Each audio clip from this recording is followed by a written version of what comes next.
Wonderful that uh, Lucinda Jackson is, as you saw from the flyer, she is an accomplished writer. She has written 2 books, and I read the 2 books in preparation for this meeting. I would encourage you to read the books too. And the reason is the first book has to do with her upbringing, as well as all of the legal changes that happened in the last 50 years in this country that have helped the women's situation. Like, for example, the Family Leave Act. Okay, when I started working, there was no Family Leave Act, but she goes through every single one. And Title IX, girls playing sports, all of that.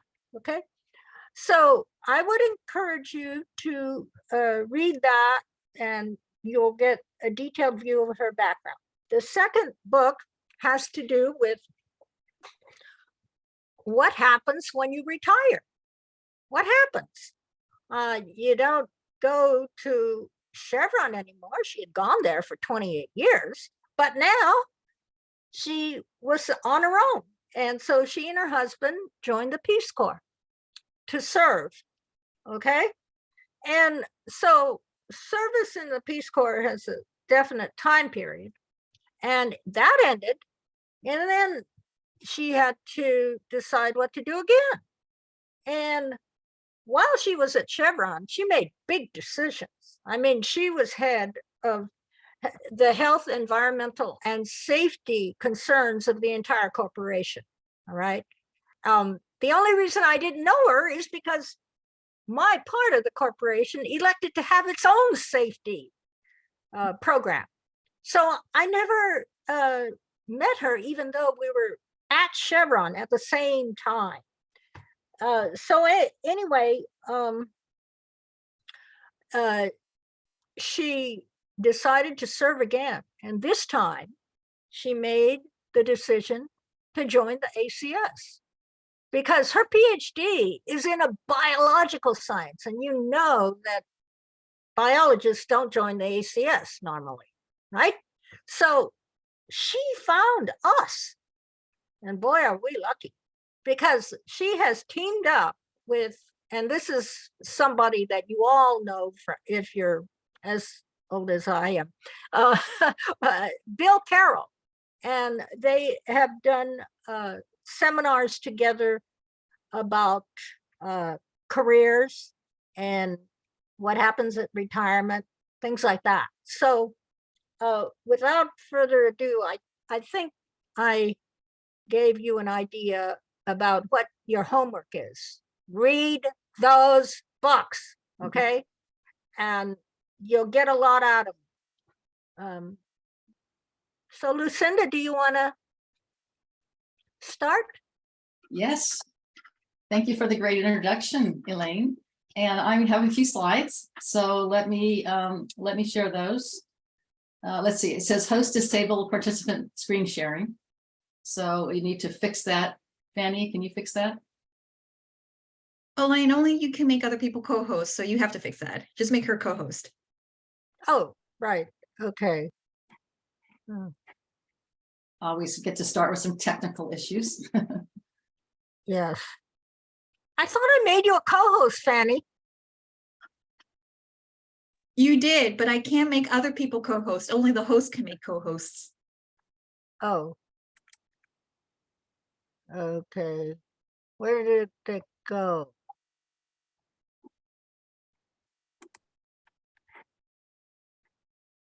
How do I do that, Fanny?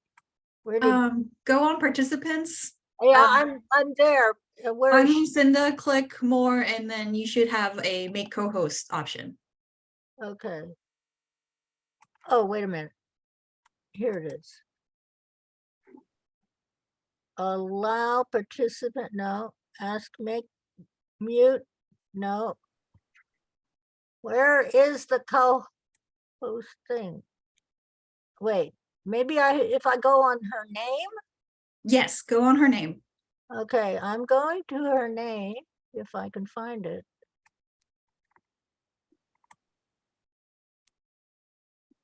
Oh, where is her name?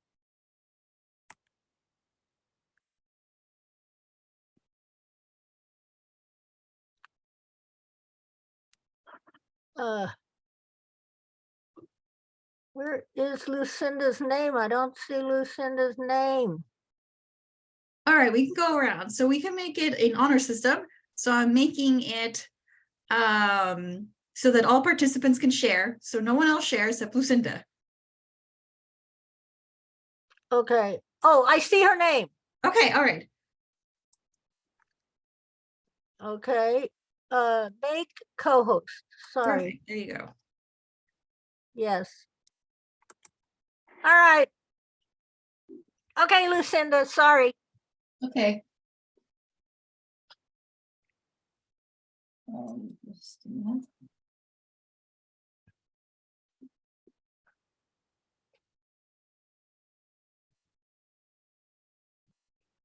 Okay. Well, hi, everybody. And I'm Lucinda. And thank you again, Elaine, for the introduction. And so, yeah, I worked for decades in the male-dominated science world at universities and at corporations such as Dow, Monsanto, Chevron, and others. I loved my career and I had many wonderful opportunities, but it wasn't always rosy. I faced unrelenting sexism, harassment, and discouragement during my, starting from a very young age. However, along the way, I learned how to empower myself by recognizing and utilizing my past, by identifying my vision and what I call core values for decision-making in the present. And I intentionally have been planning my future. And how I did this and how you might do it too is what I'd like to share with you today. So it's about empowerment, taking charge of your past, what you can do in your present, and how you can plan your future. So let me start by telling you a story. So sit back and relax. And like any good story, it might make you mad or it might make you sad, but that creates the tension to bring us to what I assure you is a happy ending. Once upon a time, there was a young girl who, by the time she was 9 years old, many people had told her she was just a girl, and her natural ambition and confidence drained out of her. Yes, it's me. I was told, mostly by my father and backed by society, that boys don't like girls who are smarter than they are. So I secretly erased my answers on math quizzes and put the wrong answers so no one would know that I was good at math. My father told me, even though he was a college professor, that girls don't need to go to college. What girls need to do is learn how to cook because that's what men like in women. One day at this age, my mother let my sister, who was 3 years older than me, and I go to the mall on our own for the first time while she waited in the parking lot. And we were very excited and felt very grown up. And as we wandered the aisles in a store, I drifted off on my own for a minute and a grown man sexually assaulted me. I learned that day that I was also not just a girl, but I was a victim and a sex object, and my self-esteem plummeted. I never told my parents or any adult, but I still had hopes and dreams. And after school, I put on my jeans with a jackknife in my pocket and a magnifying glass in my other pocket. And I'd look at ants and plants, and I wanted to be a scientist, though others told me that girls can't be scientists. Despite my father and other discouragements, like a male teacher who made sexual overtures to me and a guidance counselor in high school who said girls need to stay close to home, I got myself out of town and to college on a scholarship. Science was in my mind, but instead I majored in more female acceptable areas such as French, then acting, then dance. But one day I remembered science and I had the nerve to sign up for a biology class. Even though only boys took that subject, I found that I loved it.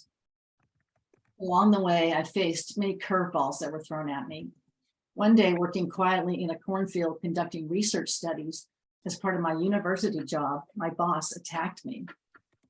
This was not an isolated incident and has happened to quite a lot of women in science doing field work. I faced a lot of other discriminations as the only female in my science area, and all this traumatized me and really damaged my self-worth. Trying to be brave, I called a lawyer who told me, now you should just forget about this kind of thing. Your boss is an important man in this town. He'll ruin your reputation if you bring this up. It'll be worse for you if you say anything. So I stuffed it all inside and I kept quiet. I stayed, though diminished, and finished college, then grad school in science.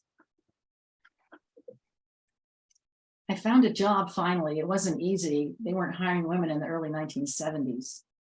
But I switched jobs as I fled from sexism and harassment that I encountered everywhere.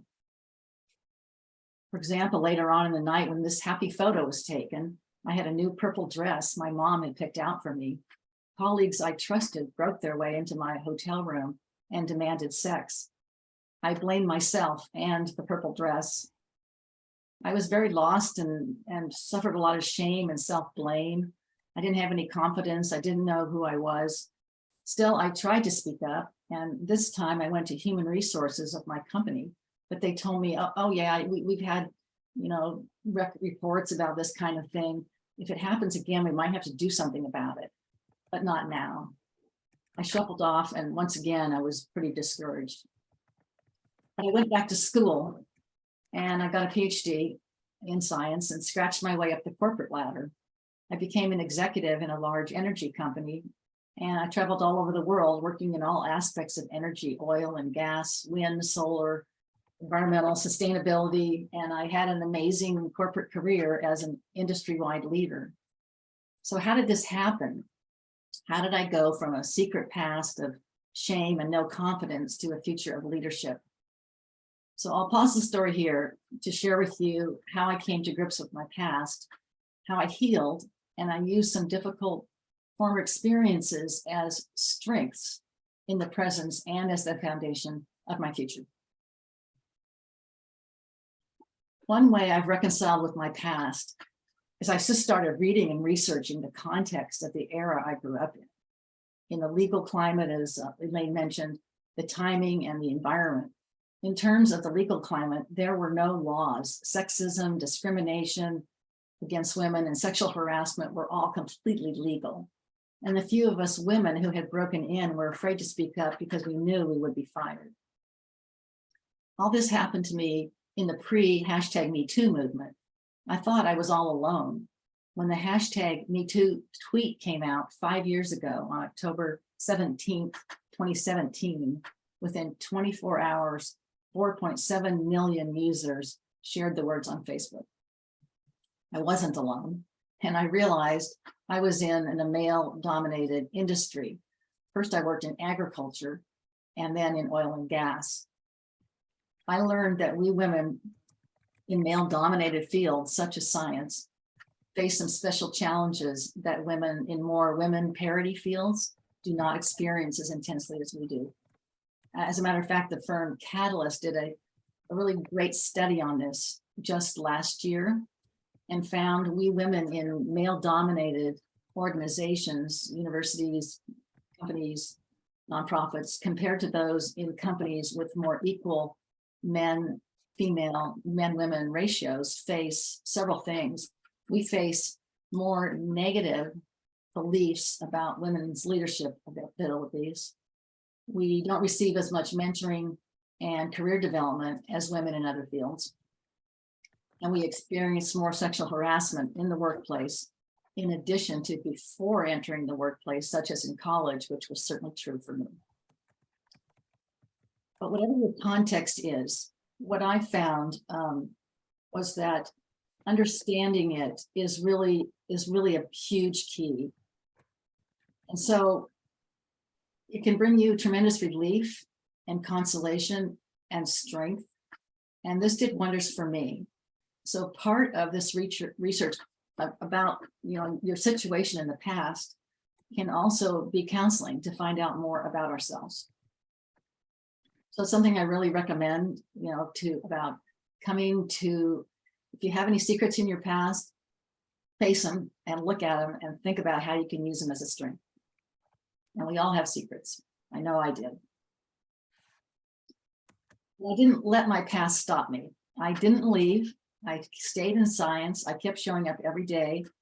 I was determined not to be run out of a career in the field of science that I loved. So we need to stay in our fields if we can. The industries we are in need us, and they need us to become leaders. And if we women stay, we must learn to speak up and get the floor. We may have to learn to interrupt. And a trick I learned was to speak slowly and lowly. The low and slow voice gets you more attention than a fast and high voice. If you get the floor, keep the floor. You can say things like, I have 2 points to make. And then you make your point. And then if somebody interrupts you, you have the opportunity to say, wait, I had a second point. I still have the floor. So there's tricks you can use. And you may ask why I have a weasel on this slide. And I believe very strongly in no weasel words. Weasel words are words that suck the life out of the words next to them, just as a weasel sucks the egg and leaves the shell. Instead of saying, I'm not sure, I might have an idea, I have a new research thought, this could be something, but I don't really know, say, I propose. And you may need to learn to brag. It's not something we've been taught to do. I certainly wasn't. I didn't have any confidence, but I have learned to talk about myself and my successes. And that's a very valid thing to do. And I've learned not to apologize if I didn't do anything wrong. I still count the number of apologies I hear when women are speaking. I'm sorry I'm late, my daycare fell through. It's too much information. Now I just sit down, nod, and proceed. And call out, I've learned to call out sexist behavior. It's better that we do it than the victim. So if you see someone in a meeting and they just called Elaine a girl, I would say, John, my boy, you just called Elaine a girl. We're not boys and girls here. I think you meant woman. And if Elaine's been interrupted, I've learned to say, or if John just repeated what Elaine said, I've learned to say, John, you just repeated what Elaine said 5 minutes ago. Elaine, can you elaborate on your point? I'd love to hear more. And it's called bystander intervention. And I really encourage all of you to do that. It's a fabulous way to help each other. I even had agreements with women or supportive men before meetings that we would do a bystander intervention for each other if we did get interrupted or if we did get minimized in the room. I started small on this, and when I was young, if I spoke up too much, my father would rap me on the head with a spoon. When I finally tried it again as an adult and nothing bad happened, no one hit me over the head with a spoon, I started finding my voice, and small successes led to bigger ones. So yes, these behaviors helped me to become empowered and then a leader. I also started to write. As Elaine mentioned, I've written 2 books. And if you don't like speaking, you can write about it. I began writing for myself, then I turned it into a book and then another book. And then I wanted to share my writing to help others. It's been very interesting and very therapeutic for me. Specific negative examples, personal examples, can be used as a source of strength. It's another way to let your past empower you. For example, when my father divorced my mother and left her penniless in low-income housing, a fire in me ignited. I was motivated by anger and a pledge not to be a victim like my mother. I saw money and independence as critical. And I started on a journey from laughing at sexist jokes that weren't funny, being subservient to men, to not speaking up, to a new and empowered self. And I used my own discriminations that I'd experienced. And these gave me empathy for others. As I got into more positions of authority, I focused on the hopes and dreams of others and how to help women like myself, those raised with no confidence, subject to sexism, and who didn't know what to do about it. This inspired me and emboldened me. And from the discrimination that I personally experienced, being ignored and sidelined, I believe very strongly that a successful leader, and we're all leaders, is someone who knows everyone is part of the solution. And having worked internationally for decades with people of different religions, politics, ages, races, genders, and nationalisms, I know we all have so much to contribute. And by leaving this, I've been able to engage and retain and get commitment and dedication from colleagues and teams by being aware and inclusive. I just think it's really, really critical. And examples of how to do this is to bring on the team, not who fits into your culture, but who adds to your culture. To listen and to allow flexibility within the rules. If the structure doesn't fit, change the structure is what I believe, to allow people to have some personal needs fulfilled. Allow everyone to have a voice and help other women and minorities. It doesn't mean we have to advocate for everyone. It does mean we should open a door for those who deserve it. And I didn't have a network until after I left the work world. Now I do, and it's wonderful. So join or form one, but make sure it's an honest network where you can really share your secrets and your true self. Now, back to my story. We left off where I'd scratched my way up the corporate ladder and learned a bunch of things. Well, then I left that career after almost 4 decades. And I wasn't done yet. I wanted more. So now I want to talk about what I'm doing in the present, right now. One hurdle I faced was, how do you be a leader when you're not a boss anymore? You don't have a structure behind you. How do you empower yourself to be a lifetime leader? I had some tools I learned in my career that I started using post-career. But my proposal to you is that you start thinking about what I'm about to tell you now. It's never too late. And I wish I'd done this from the beginning. And so it really is never too late to start doing what I'm going to suggest. When I was younger and insecure, I had my brain clouded by what to do. Should I take this job? Should I move to a new town? Should I change my major? Should I break up with that boyfriend? Those are the things that were in my brain all the time. But I didn't have any criteria by which to make these decisions. They were kind of random. So this has to do with changing from always thinking about what you want to do to discovering who you are, which will then lead you to alternatives to what you want to do with your life and what kind of leader you want to be. I'm going to cover 4 tools that I've used. One is vision statements. The next is core values, alternative analysis, and metrics or scorecards. Now, we've all seen vision statements that organizations and companies have. I propose we all have our own personal vision statement. Mine is create a remarkable next act. So I'm asking all of you, what's yours? What's your vision statement? Just like a company. And now I want to talk about core values, what you believe in or what you really need or rely on as guiding principles for your life. Instead of talking about what you're going to do next, whether it's a new job, a new undertaking, your retirement, let's try it a new way by finding your core values. Just like the organizations do. You know, they come up with stuff like collaboration, serve humankind, trust, things like that. Now, this can get a little tricky when we look at it personally. The most common thing I hear people talk about what do you want to do next, is they say, I want to travel. Well, that's a do. That's not a core value. But a do might take you to your beliefs. You can start out with what you want to do, like travel. I want to travel. Then ask why 5 times.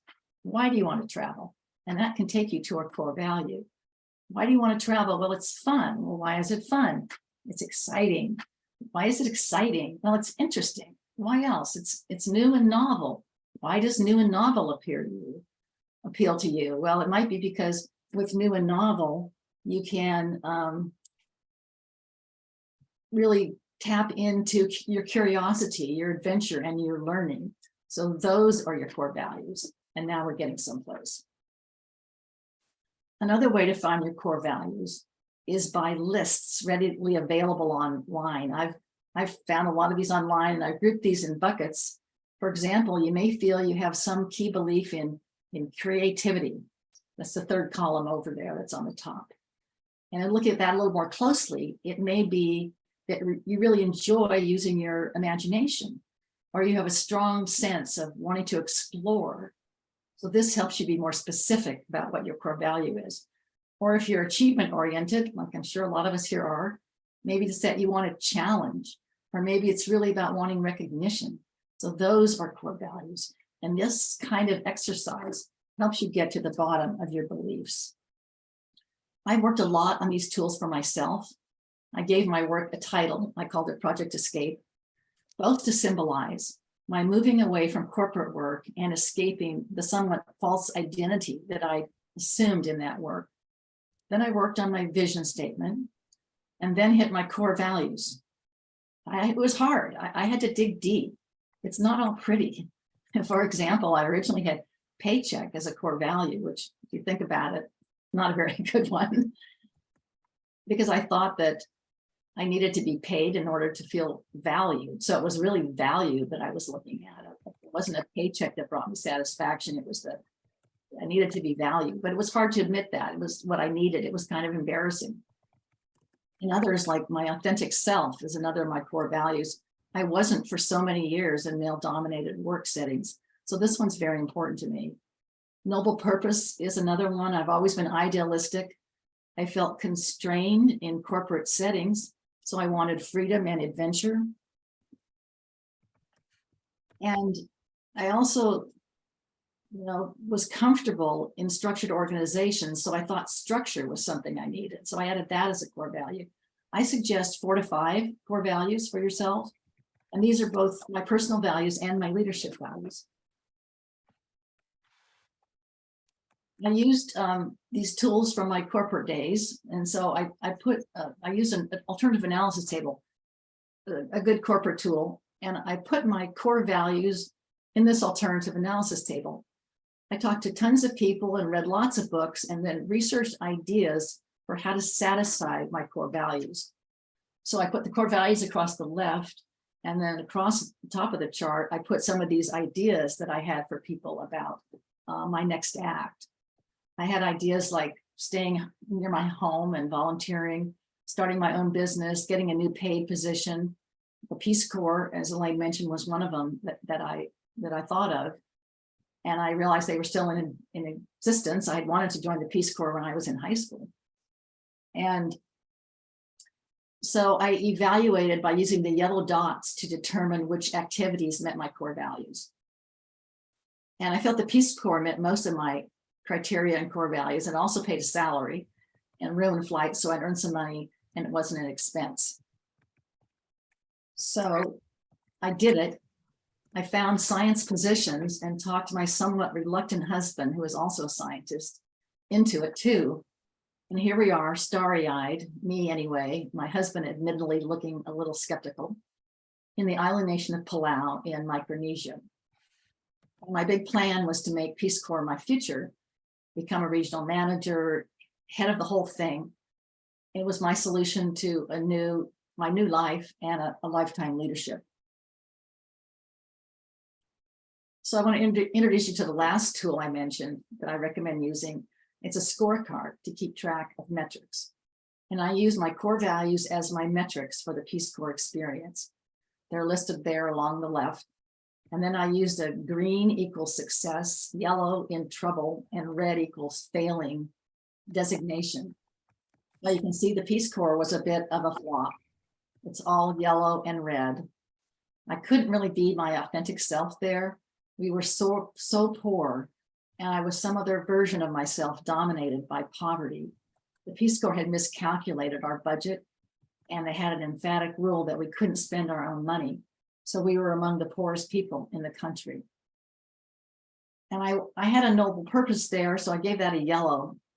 And I had adventures, but not all the good kinds. This Peace Corps had too many rules, so I realized I didn't like structure as much as I thought I did.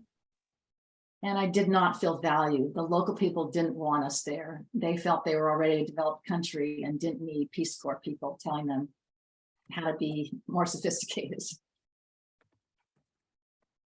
So I went back to my alternative analysis table. The Peace Corps was out. We ended that enterprise. And I reevaluated my core values again. Note I took out structure because, as I said, I realized I didn't like structure as much as I thought. And I added romance, which is a new one there. The Peace Corps was such a disaster for us that it actually brought my husband and I really close together. We saw what great partners we are and how we have each other's backs. And it reignited the romance in our relationship, and we loved it. So now I looked at what other activities or actions might satisfy my core values. Mexico Work and Learn met some of those. So I looked at that one as a next alternative. You can see here how your core values can be changed a little, like I dropped structured and added romance. So you can update them as you go along. So we did move to Mexico. We lived very inexpensively. We taught science in schools, in high school and elementary school. We felt very valued, had lots of freedom. We had some great adventures, and we made time for romance. So at the end of my time there in Mexico, I evaluated with my scorecard, and it worked. It was all green. So I use these as my leadership behaviors now. I want to be my authentic self, lead with a noble purpose beyond myself, encourage everyone to be free, take some risks, help us all feel valued. And I interpret my value of romance as being a leader who allows others to pay some attention to their own personal lives. Now I'm thinking about the future. I'm intentionally planning for my future next acts. Instead of just letting your future happen to you, I propose that you take some time thinking about what you want it to look like based on your core values. So I put some of my core values here. I didn't include valued. I actually might be losing that one. Maybe I don't need that quite as much anymore. I've gained some of my own self-value. Maybe I don't need it from others as much as I thought I did. Shows some signs of growth. And now I'm using my criteria, which have been pretty solid for the last few years, as my long-term planning. So I have a 5-year plan in the future. You don't have to do everything now. This is a way to think ahead about ideas you have and if they meet your core values. My 5-year plan is based on my core values. I'm still exploring Mexico, maybe want to live there more permanently. I have started and I've been adapting my own business, and I still want to keep romance in the forefront and have ways I'm thinking of doing that. I have written a book, and I just had another book come out this year. So my core values are being a great guide for my future. And this approach can help you say no to opportunities ahead that don't match your core values. It keeps your future focused on what is more important and satisfying to you. So you don't just end up doing things and then feel this sense of dissatisfaction, and then you don't really know why. Let me finish the story here, though it's not the end of the story. I still have much more to do. And my life and leadership today is the result of where I came from. I base my present on my past. I don't want to block it out. It wasn't pretty, but I want to use it to grow and be stronger because of the things that happened to me. So what I want to leave you with today is this, that there are some things that have helped me move on from a victim and thinking I'm just a girl to being a scientist and a leader and a bunch of other things today. I'm a teacher, an activist, a businesswoman, and focused on my health and fun. And these things are that I read and researched the context of my past and learned I was not alone. I stayed and I spoke up, starting small, and I wrote. I took my personal experience of exclusion and turn that into empathy and inclusion for other people, taking on a bigger cause beyond myself. And with intention, I've done some soul searching and hard work. It's not easy to really look at yourself, to establish my own core values that I use today and as criteria for my life. And a quote that I'd like to leave you with that I really love is, or my version of it, I've kind of tweaked it a bit. Let go of who you were to become who you might be. And that's the future. There is a little more information about all this in my 2 books and on my website shown here. My first book, Just a Girl, Growing Up Female and Ambitious, is about my career journey to empowerment after decades of no inner confidence. And my project, Escape, Lessons for an Unscripted Life, is about moving on from career to my own, what I call remarkable next act by finding my core values. So thank you all so much. I'd love to get questions and comments from you, and I'm willing to answer or discuss absolutely anything. So thank you.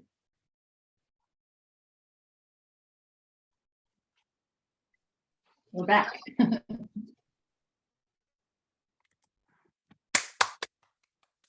Thank you for the applause. I see it and hear it. That was amazing. Can I ask the first question? I saw that picture of your classroom in Mexico, and I saw that the student that was in the picture, she was